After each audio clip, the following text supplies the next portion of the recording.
On top of the drought, a noxious gas also began to spread through the land. The books had this to say about what happened. Upon arrival, the Adeptus borrowed the wind to retain the clouds. Immediately, the clouds gathered together, and abundant rain burst forth from the heavens. Drought and plague were both driven away. Wow. That's incredible! Mortal records add embellishments to dramatize past events. One did merely what one ought, and even if one had not interceded, the other adept out. Even so, you stopped an entire drought! Oh, Paimon suddenly has a lot more respect for you. So it was Paimon's bad for calling you Illuminated Bird before. You're not too mad, are you? How laughable. A name is but a simple label we carry with us on our journey through the world. Why would one be offended by such a trivial matter? That's a relief. In that case, Paimon will continue to call you whatever feels right in the moment. Well, that is quite enough ancient history for now. Ganyu, have you had word from Shenhe? One has heard that she procured a job recently. Have you any thoughts on her workplace? And what, pray tell, of her monthly remuneration? Moreover, does she find herself overly inundated with work? Is she allowed time off during Lantern Rite? That is a lot of questions. There is no cause for concern, Cloud Retainer. I introduced Shenhe to her employer personally. Wanmin Restaurant's business has been booming recently. So with Chef Mao being swamped with customers, and Shangling still off and out in search of new recipes, I introduced Shenhe to staff the restaurant. I see. Most excellent indeed. One has had the pleasure of being introduced to that family.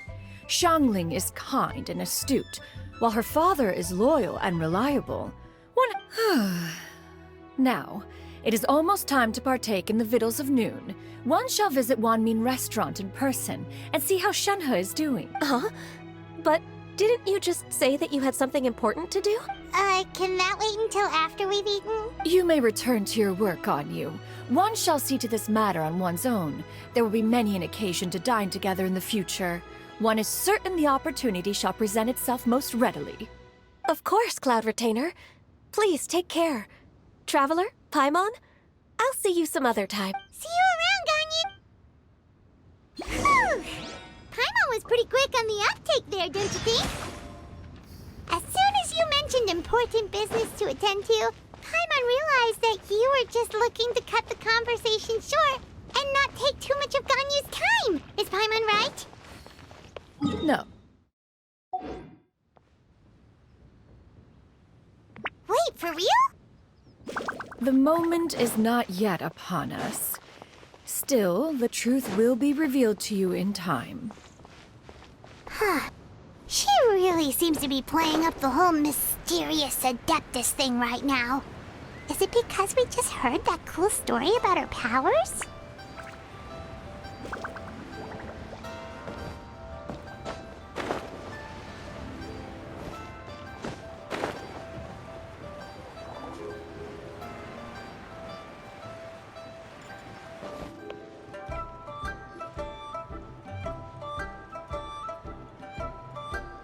You get what I'm saying, right? Yeah, how can I not? Not even fine food is enough to distract from the presence of a fine lady, eh? Oh, I'm far more interested in getting her details than ordering any dishes. You do it! No. I think you should. Wait, she's coming. What can I get for you today? Greetings, miss. I was just wondering. What would you like to order? 2 servings of Mora meat to...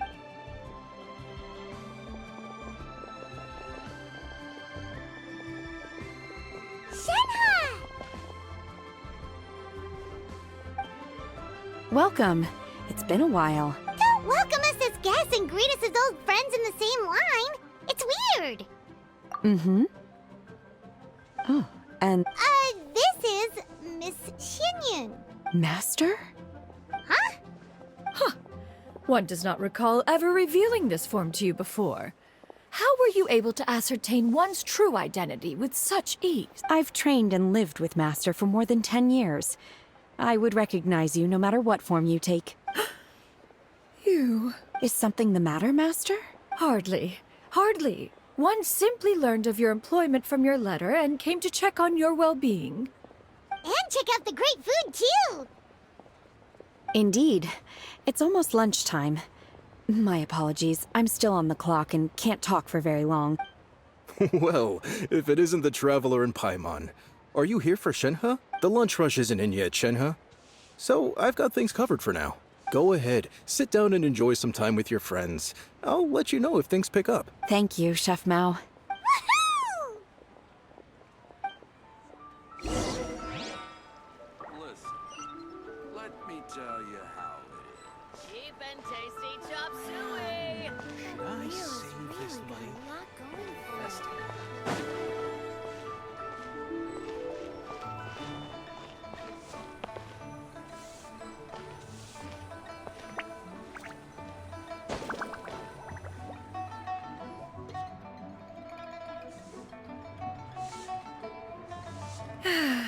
It is just as one expected. Still, the work here entails dealing with quite a varied group of people. Has this been difficult for you, Shenhe? It's been manageable so far. I sometimes run into strange people, but I have figured out a way to deal with them. Seems like you've been making progress.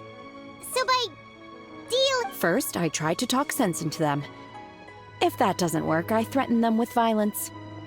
At this point, they usually decide they are in favor of a civil conversation. Oh, how should I... Oh, a sensible plan.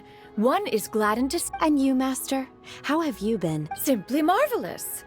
Though Mount Outsong has scarcely enjoyed your presence recently, one has hardly found the pleasure of one's own company to be lacking. I see. Just as expected of Master.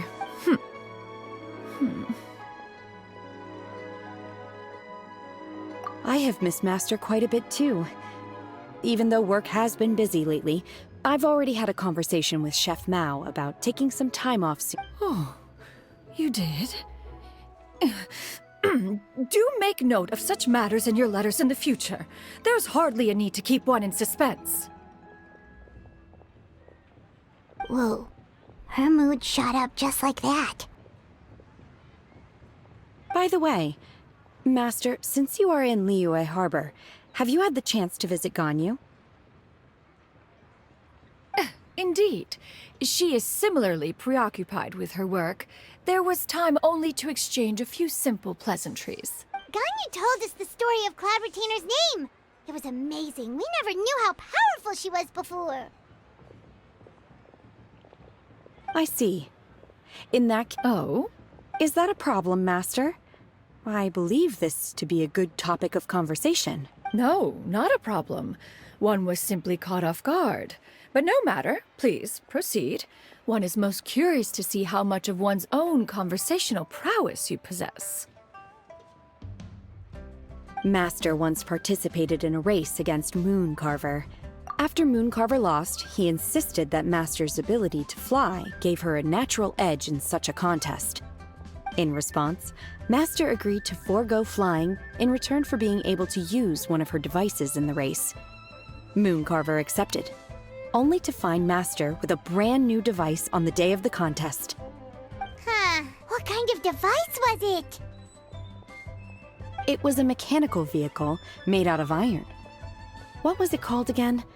Oh, you refer to the bicyclical Thunder Flashmobile. One spent 49 days conceptualizing and crafting it. It need only be infused with adeptal energy. Oh, it boggles the mind why Mooncarver ever supposed he might best me in a contest of locomotion. Though he sprinted with all his might, he could barely keep up. Alas, the one flaw of my mechanism lay in its weakness against mountainous terrain. One was thwarted mere seconds from victory, when it was thrown off course and failed to make it across the final stretch. Truly a most unfortunate turn of events. Anyway, do go on, Shenhe. Master, that was the end of that story. Is that so? Huh. With you gone, one has seldom felt the desire to call upon those old fossils. Have you been lonely, Master? Lonely? Huh. At one's age, entire human generations come and go in the blink of an eye. Even one's own soul is a most foreign sentiment. The mere mention of it is preposterous. Mm-hmm. What is the reason for that look upon your face? It's nothing. It's just... Well, Paimon gained a lot of respect for you after listening to that story of you summoning the rain and everything. Paimon's just a little bit confused. Which one of the two is the... To me, they are both master. One is the master that's widely revered by the people, while the other is the master that I respect and adore. One finds oneself exalted yet again with sweet words of praise and flattery of a most extravagant nature. You chose to exalt one with your words, yet you refuse to grace Mount Outsong with your presence for any extended period of time. This is not to say that your words paint an inaccurate picture. One has always lived by a single ideal. Eschew all action and abide by no rule. One does as one pleases and speaks as one pleases. Others may critique or praise as they see fit, yet one places little weight in such judgments. She got, like, what, 2 sentences of flattery from her disciple? Do you have any empty tables?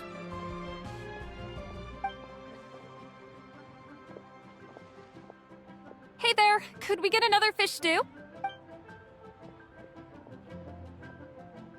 I'm hearing more guests come in. I should get back to work. Alright, good luck with the lunchtime rush, Shenhe. Mm-hmm.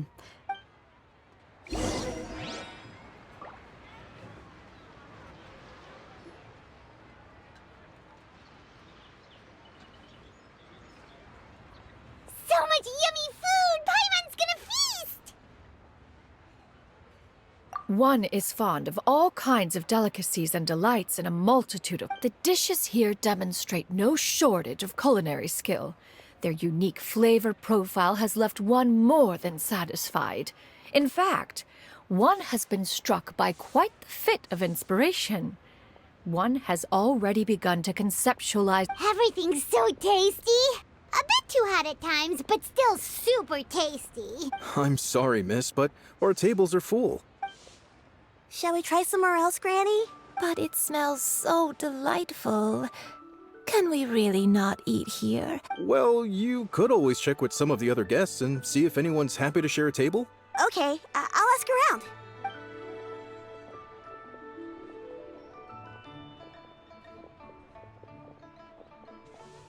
Excuse me. Would you mind letting us share a table with you?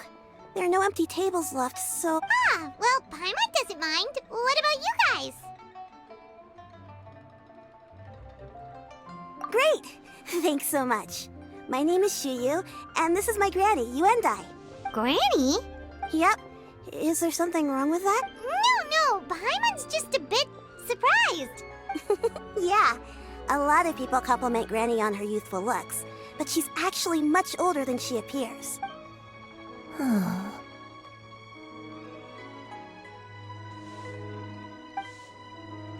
Granny, why don't you take a seat? Huh.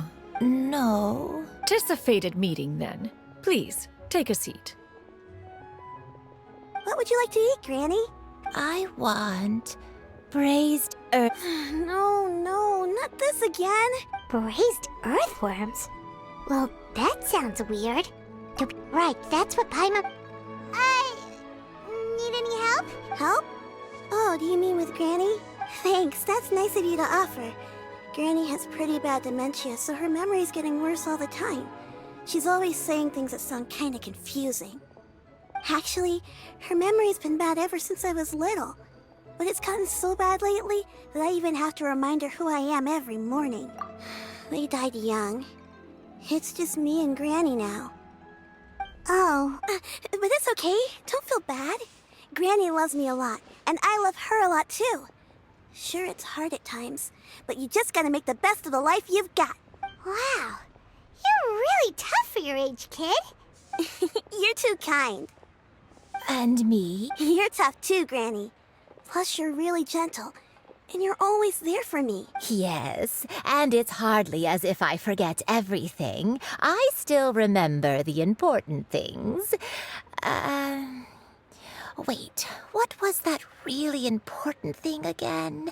Ah, I remember now. It was a dream. I had a dream where everything was dark. Someone was standing in front of me. She told me to come and find her, and that once I'd found her, I would be free. Huh? That sounds super important. It was just a dream, so I forgot about it. But I'm in a good mood now, and somehow I remembered it again. You know, I believe I've had this dream a great many times. But just how many times have I had it? Now that I do not remember. Wait, so you have a reoccurring dream where someone's talking to you? That sounds spooky.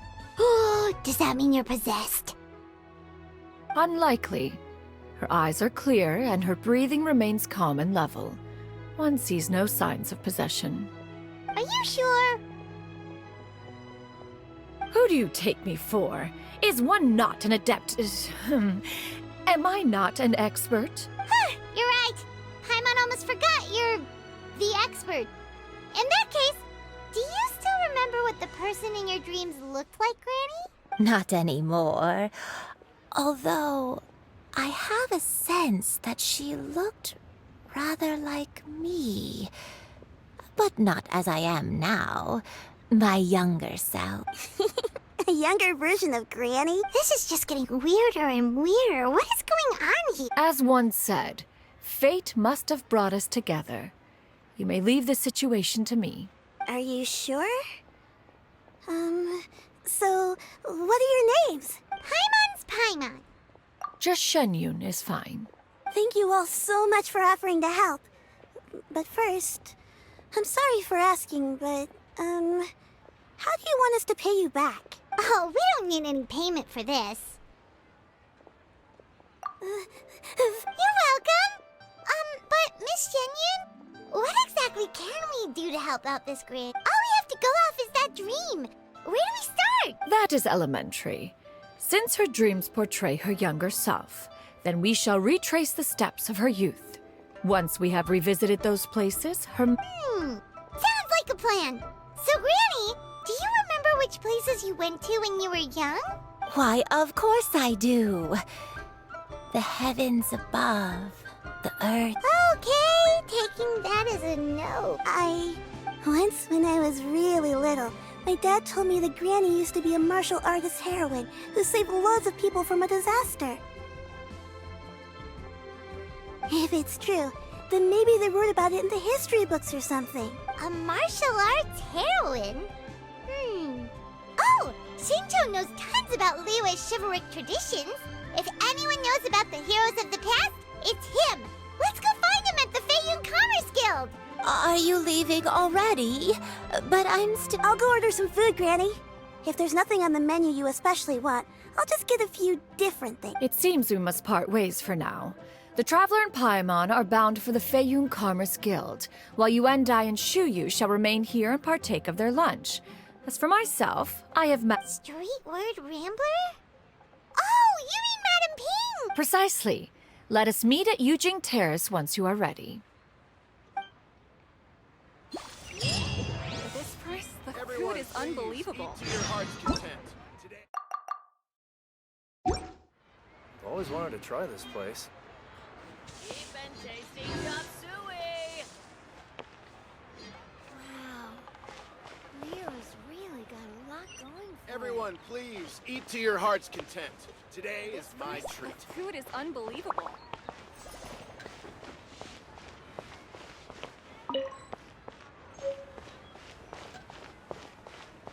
Everyone, please.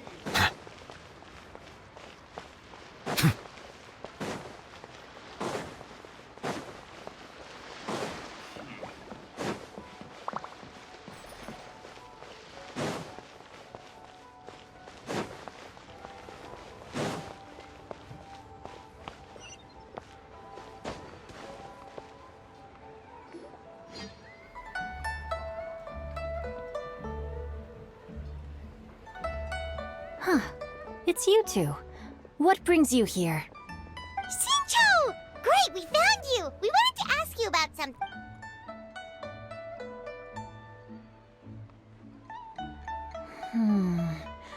That's not a whole lot of information to go off of.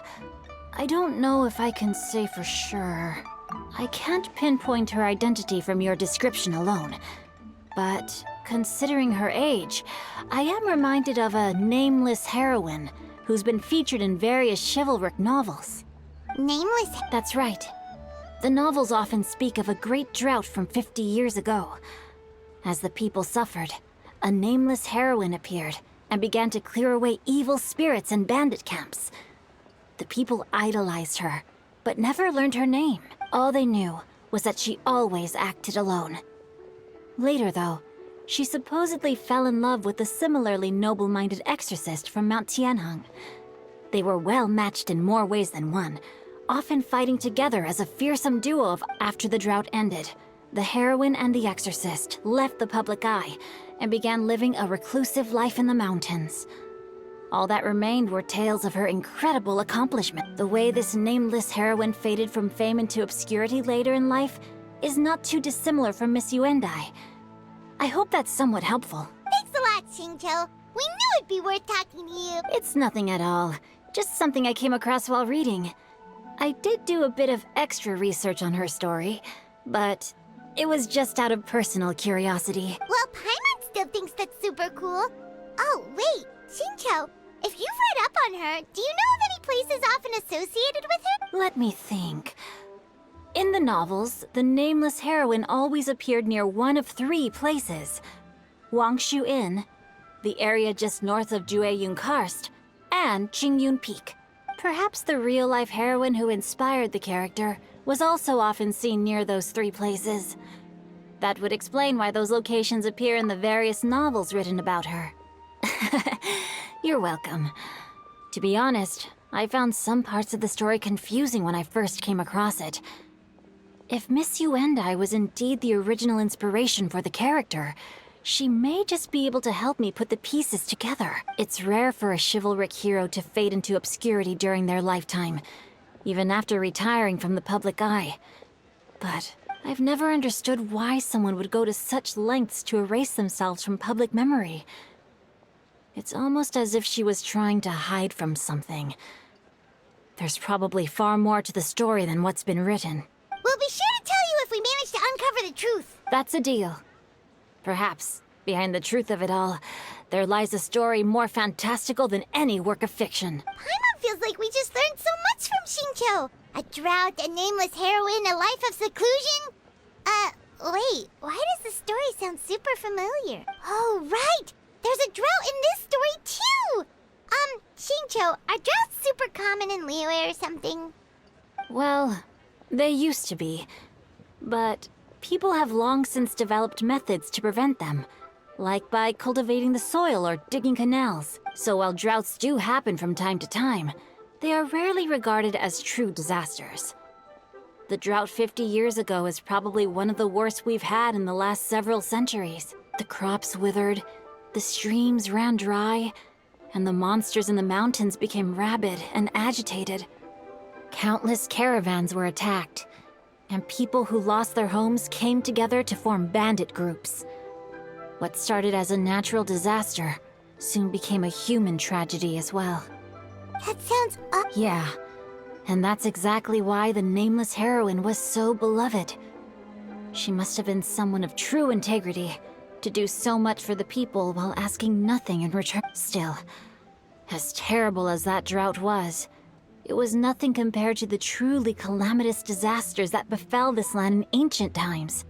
They say that back in those days, disasters were both more severe and more common. Only the strongest of Adepti could hope to dispel the ruin and devastation. Do you have any other questions? We're good for now. We're just going to head back and meet up with Miss Xianyun and the others again. Paimon hopes that Granny Yuendai will be able to remember more of her past. She used to be a great hero who saved many people. So sad that she can't recall any of it.